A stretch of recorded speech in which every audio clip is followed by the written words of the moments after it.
ကျွန်တော်ရဲ့36 subscriber ရှိတော့ YouTube fan တွေအနေနဲ့ပြန်နေကျေးဇူးလိုက်ပါတယ်ဒီခါကျွန်တော်ရဲ့ channel ကနေဒုတိယမြောက်ဗီဒီယိုရိုက်တဲ့ camping မှာ Evada ကိုတောင်းမှာဖြစ်ပါတယ် road trip သွားမှာဆိုတော့ကျွန်တော်ကားလေးငှားထားပါတယ်ကား rental အနေနဲ့ဒီခါဟို camping ကြီးပဲတက်တာမဟုတ်ပါဘူးကျွန်တော်ဒီ hotel မှာနားရရက်တွေလည်းပါပြီးတော့ hiking လုပ်မှလည်းပါပါတယ်ကျွန်တော်ငှားထားတဲ့ကားပါ RAV4 ပါဒီမိုတိုကုမ္ပဏီကနေငှားထားတာပါဒီကောင်စီတက်တိုင်းလို့ပြောပါတယ်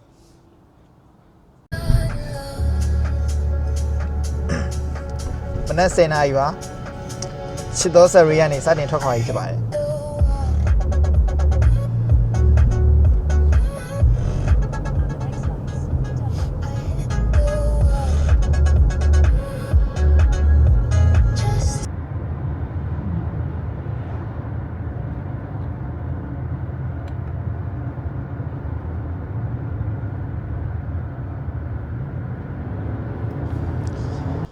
ရှင်းနိုင်လောက်ကားမောင်းပြီးနောက်မှာတော့ကျွန်တော်တို့နားခီဝါမယ့်နေရာရောက်ရှိလာပါပြီဒီမှာကျွန်တော်တို့ဘန်ကူးဗားဆရီထက်အချိန်တနားကြီးစောပါတယ်ဟိုဘက်ကနောက်ကျရောက်ရှိလာပါပြီနိုင်ပါတော့မယ်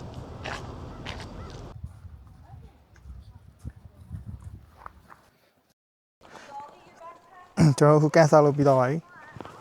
main ingredient တောင်တက်ပါတော့မယ်စတင်ပြီးတော့တောင်တက်ပါပြီကျွန်တော်10 km တက်ရမှာပါ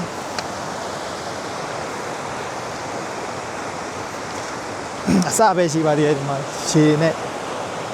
ရမ်းမိုက်နေပါဘူး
ရေကြီးကိုလည်းရှိုးလိုက်ကျစ်စင်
ဒီနေ့လေးတော်တော် steep ဖြစ်ပါတယ်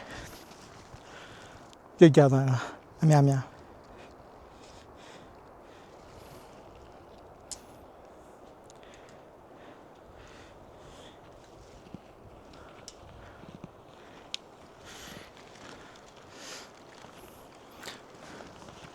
တော်တော်လှတာ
တက်ကွာ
ကျွန်တော်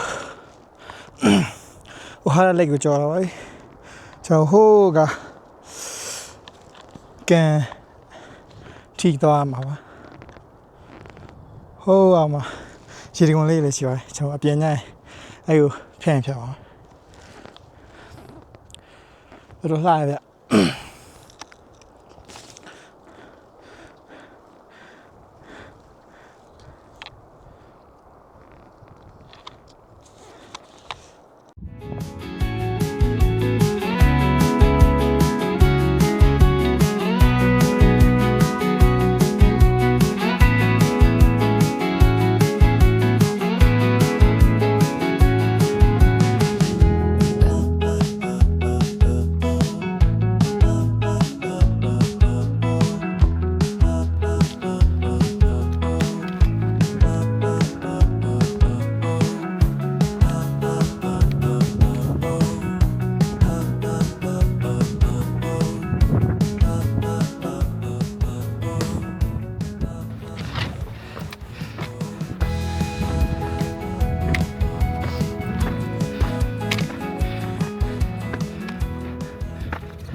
အမြင့်2532ကိုရောက်ပါပြီ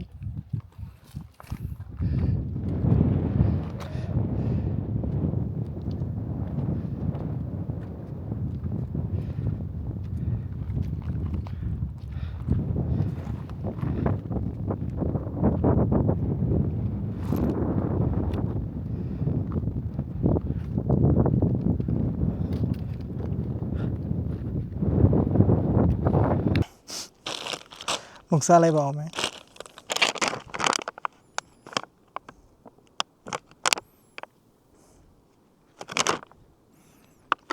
အသားရဲ့ energy ရဲ့အစိအစံတွေပါပါတယ်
ဒီမှာနားလို့ပြီးတော့ပါပြီ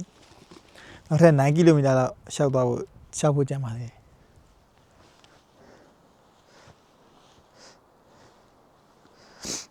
ဒီရေရတော်တော်အေးပါတယ်ချောက်စိန်ကြီးတော်တော်အေးပါတယ်ဟုတ်ရေခဲတွေနဲ့အကြီးပြောလာဆို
ကျွန်တော်ဒီကနေ့တက်တဲ့ခီးရဲ့နောက်ဆုံး3ကီလိုမီတာကိုတက်နေပါပြီ elevation က200 မီတာပါ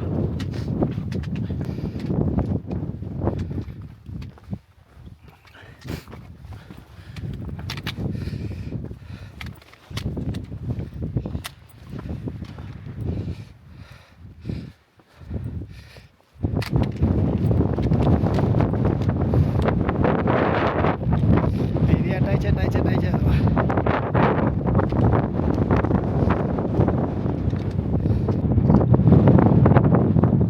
ကျွန်တော်နောက်လေးရပြီလားဒီကြီးရဲ့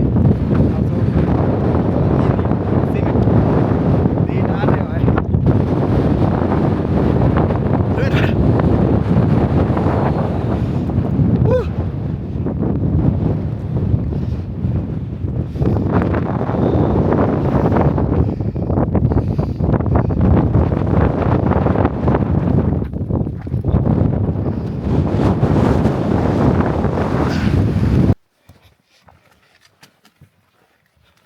ကျွန်တော်အေဂျင့်တိုင်ရတဲ့လမ်းဘက်ကိုရောက်ရှိလာပါပြီခုနကဟိုးပေါ်စင်းတာကျွန်တော်ဗီဒီယိုကောင်းကောင်းမရိုက်နိုင်ခဲ့ပါဘူးဟုတ်ဆိုအရင်မှတ်လို့ပါ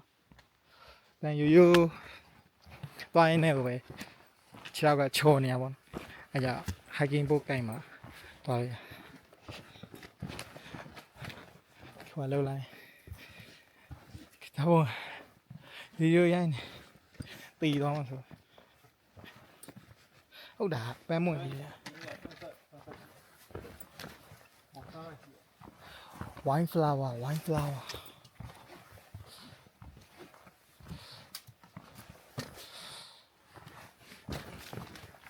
ကမ်ဂရောင်းပြန်ရောက်ပါပြီကျွန်တော်မနေ့7လောက်ကထွက်သွားဗျခုည7နာရီဆိုတော့7နာရီလောက်ကြာပါတော့ဒီ rock သွားခါနေညသာချက်ပါအောင်လေညဘိုက်ကနေပါ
ကျွန်တော်အိမ်ရတော့လာပါပြီမနက်8 ခွဲလောက်ပဲရှိပါသေးတယ်ည10 နာရီလောက်ကအိတ်တာဆိုတော့အိတ်လိုက်ပါအခုပြရတဲ့တော့တိုက်လို့ပြီးကော်ဖီတော့ပါတော်အေးပါအခုချိန်8လောက်ပဲရှိပါ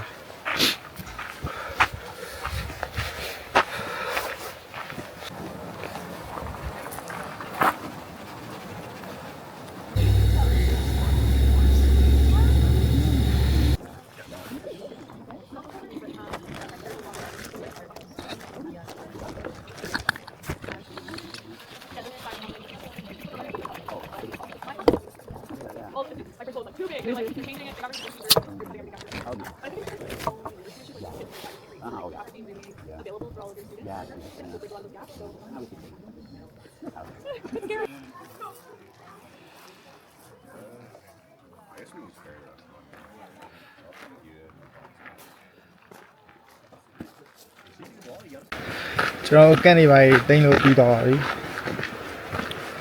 ပစ္စည်းတွေလည်းဟိုမှာထားခဲ့ပါတော့ဒီနေ့ကတော့ကျွန်တော်နေ့လယ်2နာရီခွဲကို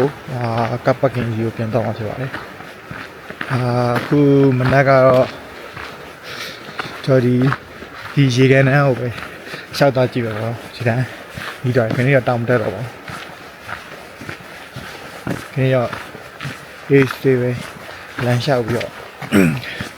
ရှုခင်းပဲကြည့်ပါမယ်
โอ้အဲ့တောင်ကျွန်တော်မုံစားခဲ့တဲ့နေရာအဲ့နေပြီးတော့ဘလိုသွားပြီးတော့ဟိုးဘက်ကမှပတ်ကျွန်တော်ဒီကီးကို close white ပတ်တာပေါ့နော်ခွာရေကန်ပေးမှာပါ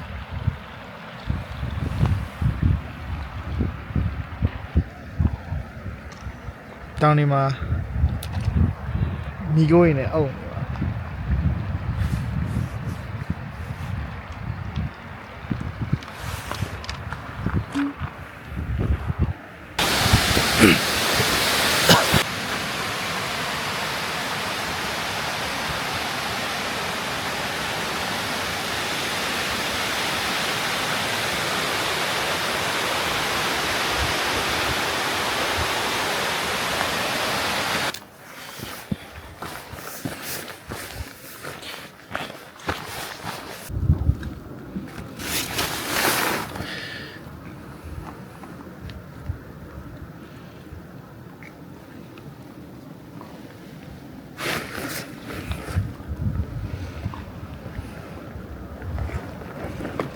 ဘာမှမနေရ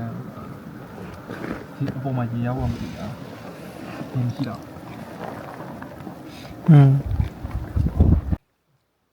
စပီကာလေးကိုလုပ်နေတာဘေးဝဟာကော်ဖီနဲ့ဘယ်လိုကိပါ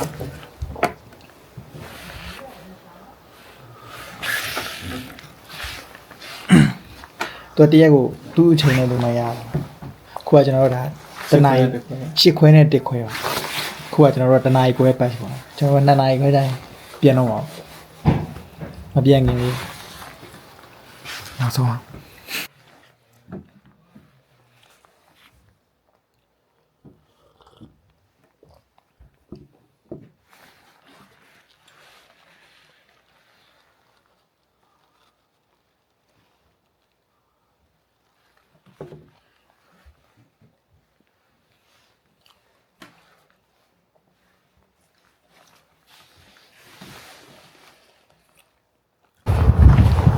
ဒါစကားကြီးပြီးတော့ပါကင်ကိုပြန်ရောက်ပါပြီကျွန်တော်အခုဒီကနေပြီးတော့ချာမြို့Rebel Stroke Company ကိုနေမယ်အဲ့ရော3နာရီခွဲ4နာရီလောက်မောင်းပြီးတော့မှဖြစ်ပါတယ်အဲ့မှာ Airbnb နားထားပါပြီးတော့နောက်ထပ်ညမှာတောင်တက်တဲ့စီကိုထပ်ပါပါဒီနေ့ကတော့ဝါရနှုတ်ဆက်ခဲ့ပါပြီ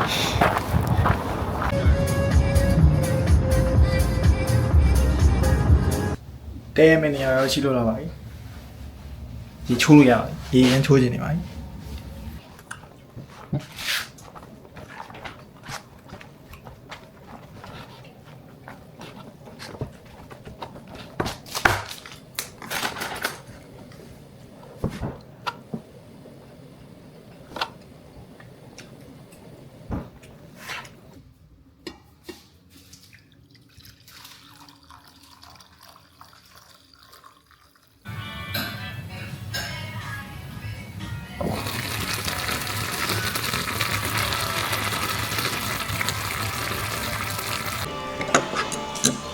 နိုးထားလာပါပြီ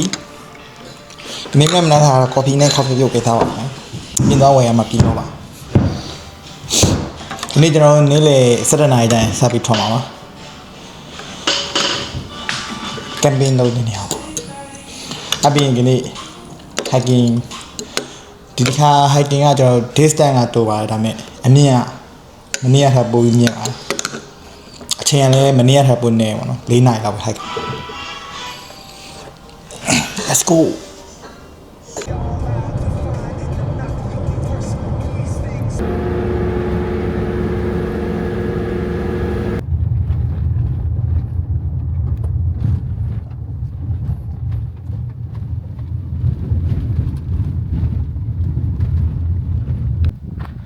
စိတ်မကောင်းစရာတစ်ခုကတော့ကျွန်တော်ဒီနေ့တောင်တက်လို့မရတော့ဘူးပေါ့နော်။ဆိုတော့ဒီဘက်မှာ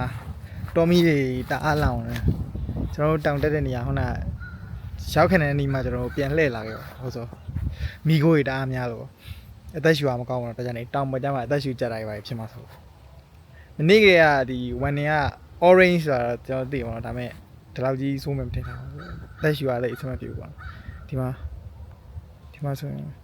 ဟိုးတောင်ပေါ်ကြည့်လိုက်ဘာမှမမြင်ရဘူး။ဘီကိုရင်းနဲ့ပြည့်